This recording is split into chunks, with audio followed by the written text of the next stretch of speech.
कि इन पंक्तियों में कवि की भावनाओं के बारे में क्या पता चलता है।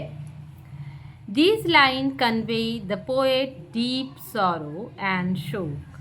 He is stern to see that his beloved tree is not longer there. वह पंक्तियों में कवि ने को गहरे दुख और सदमे को दर्शाता है। वह अचानक अपने प्रिय पेड़ को ना देखकर स्तब्ध रह जाते हैं।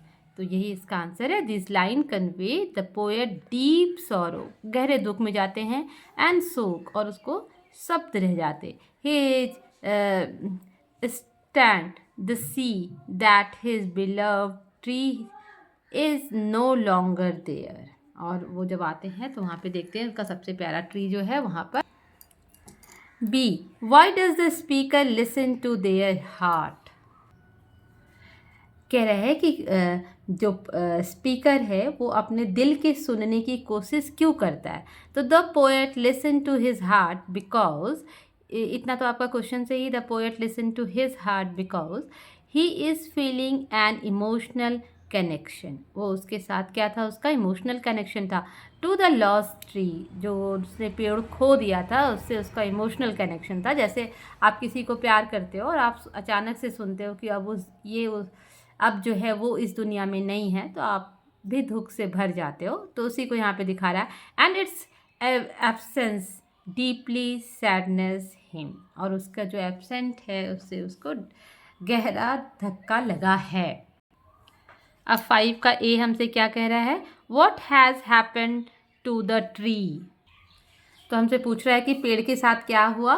तो पेड़ जो था उसको काट दिया गया था और अब वो वहाँ मौजूद नहीं था। The tree has been cut down and no longer exist. How important was the tree to the speaker, how do we know this, है ना। तो यहाँ पे क्या कह रहा है कि पेड़ कवि के लिए कितना महत्वपूर्ण था, हमें यह कैसे पता चलता है। थोड़ा सा लंबा है। The tree was very important to the poet.